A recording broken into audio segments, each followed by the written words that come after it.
अभी हम समझेंगे कि जो रिप्लेसमेंट है, जो सब्स्टिट्यूशन है, वो किस प्रकार से जीन म्यूटेशन को प्रोड्यूस करता है। ठीक है, जैसे सपोज डेट यहाँ पे ए लिखा हुआ है, ये जो ए लिखा हुआ है ये टी से रिप्लेस हो जाए, ये थायमिन से रिप्लेस हो जाए।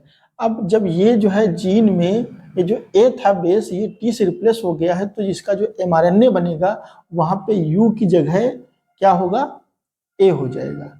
क्या हो जाएगा यहाँ पे, फिर टोटल AUC ये कोडान हो जाएगा, AUC हो जाएगा, जो कि UUC था, लेकिन यहाँ पे अब क्या हो जाएगा, AUC। ठीक है, तो अब देखिए इसका रिजल्ट क्या होगा। अभी ये जो UUC है ये किसको कोड कर रहा था, फेनिल एलानिन को, फेनिल एलानिन को।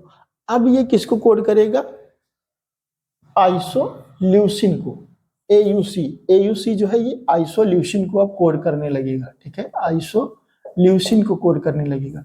तो इस तरीके से जो है ये क्या हो जाएगा, अमीनो एसिड जो है प्रोटीन्स चेन में, ये अमीनो एसिड चेंज हो जाएगा। जो प्रोटीन बन रही थी वो अब कोई दूसरी प्रोटीन बनने लगेगी। ठीक है, तो इस प्रकार के म्यूटेशंस को हम बोलते हैं मिससेंस म्यूटेशन। क्या बोलते हैं, मिससेंस म्यूटेशन। इसको आप याद कर लीजिए। ठीक है, जब कोई कोडान चेंज होने से कोई दूसरा अमीनो एसिड्स जो है बनने लगता है पॉलीपेप्टाइड चेन में, तो उस तरीके के म्यूटेशंस को हम क्या कहते हैं, मिससेंस म्यूटेशन। जो कि रिजल्ट किसका होता है भाई, डीएनए में जो चेंज हो रहा है उसके वजह से कोडान चेंज हो रहा है, फिर उसके वजह से जो अमीनो एसिड्स हैं वो चेंज हो रहे हैं।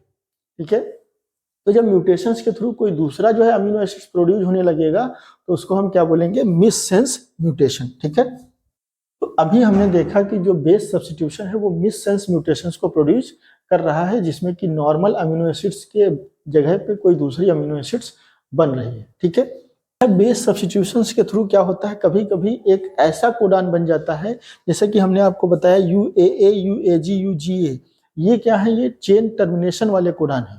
ठीक है, ये चेन को टर्मिनेट कर देते हैं। तो बेस सब्स्टिट्यूशन से कभी क्या होता है कि इस तरीके के कोडान बन जाते हैं जो कि किसी भी अमीनो एसिड को कोड नहीं करते हैं और चेन को टर्मिनेट कर देते हैं, जिससे जो ये पूरा सिस्टम है, ये जो पूरा प्रोसीजर है प्रोटीन्स बनने का, पॉलीपेप्टाइड चेन बनने का, ये क्या होता है, रुक जाता है। ठीक है, तो इस तरीके के म्यूटेशंस को हम क्या कहते हैं, नॉनसेंस म्यूटेशन। ठीक है, तो देखते हैं कैसे नॉनसेंस म्यूटेशन प्रोड्यूस होता है। जैसे कि यहाँ पे जो ए है ये सपोज दैट टी से रिप्लेस हो गया। ठीक है, और ये जो जी है ये सपोज दैट सी से रिप्लेस हो गया। ठीक है, तो ये रिप्लेसमेंट हो गया, रिप्लेसमेंट मतलब सब्स्टिट्यूशन हो गया। ठीक है, अब क्या होगा कि ये जो यहाँ पे चूंकि टी हो गया है तो ये क्या हो जाएगा, यहाँ पे तो यू ही रहेगा, यहाँ पे क्या हो जाएगा ए, और यहाँ पे क्या हो जाएगा जी। तो ये क्या बन गया, UAG। और UAG आपको पता है, मैंने आपको बताया हुआ है, ये क्या है, स्टॉप कोडान है। तो ये क्या करेगा, इसके बाद की पूरी चेन को क्या करेगा, टर्मिनेट कर देगा। तो ये जो पॉलीपेप्टाइड चेन बन रही है ये नहीं बनेगी। इसका मतलब क्या है कि जो पर्टिकुलर प्रोटीन बननी थी वो प्रोटीन नहीं बनेगी। तो इस प्रकार के म्यूटेशंस को हम क्या कहते हैं, नॉनसेंस म्यूटेशन। ठीक है, तो इस तरीके से हमने देखा कि जो बेस सब्स्टिट्यूशंस हैं उनसे मिससेंस म्यूटेशन प्रोड्यूस हो सकते हैं और नॉनसेंस म्यूटेशन प्रोड्यूस हो सकते हैं। मिससेंस में क्या होता है कि जो डीएनए है उसके जो न्यूक्लियोटाइड्स हैं उसमें अगर चेंज होता है तो उससे क्या होता है, कोडान में चेंज हो जाता है और कुछ ऐसा कोडान बन जाता है, कोई ऐसा कोडान बन जाता है जो कि दूसरे अमीनो एसिड्स को कोड करता है। तो इस प्रकार के म्यूटेशंस को हम बोलते हैं मिससेंस म्यूटेशन। दूसरी तरफ बेस सब्स्टिट्यूशन से यह भी हो सकता है कि ऐसा कोडान बन जाए जो कि किसी भी अमीनो एसिड को कोड ना कर रहा हो और वो स्टॉप कोडान हो। तो इस तरीके से जो अमीनो एसिड्स की चेन है वो ब्रेक हो जाती है, वो वहीं पे टर्मिनेट हो जाती है। तो इस तरीके के म्यूटेशंस को हम बोलते हैं नॉनसेंस म्यूटेशन। ठीक है, तो अभी हम लोग देखेंगे कि जो डिलीशन है वो किस प्रकार से म्यूटेशंस को काज करता है। बेस का जो डिलीशन है, बेस डिलीशन है, वो किस प्रकार से म्यूटेशंस को काज करता है। सपोज डेट यहाँ पे ये जो ए बेस है ये डिलीट हो जाए, ये जो ए बेस है ये डिलीट हो जाए।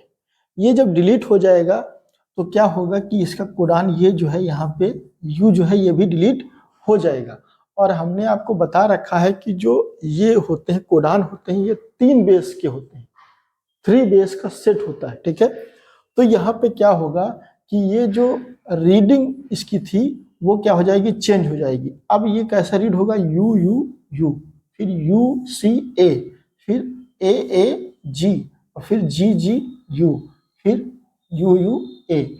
इस तरीके से पूरा रीडिंग फ्रेम जो है चेंज हो जाएगा। अभी इस तरीके से ये रीड किया जाने लगेगा, ठीक है। जहां पे डिलीशन या फिर अगर एडिशन भी हो जाता है तो इस तरीके से जहां पे एडिशन या डिलीशन हुआ है उसके बाद का पूरा रीडिंग फ्रेम जो होगा वो चेंज हो जाएगा। इसीलिए हम इसको बोलते हैं फ्रेम शिफ्ट म्यूटेशन। क्या बोलते हैं, फ्रेम शिफ्ट म्यूटेशन, ठीक है। तो बेस एडिशन या फिर डिलीशन जो होते हैं ये रीडिंग फ्रेम पूरा चेंज कर देते हैं, जो कि एमआरएनए में जो कोडान का जो रीडिंग फ्रेम है, जो जेनेटिक इंफॉर्मेशन लिखी हुई है उसकी पूरे फ्रेम को ही चेंज कर देते हैं। इस तरीके के म्यूटेशंस को हम बोलते हैं फ्रेम शिफ्ट म्यूटेशन। आज के लिए बस इतना ही, मिलते हैं नेक्स्ट वीडियो में। Thank you very much for listening.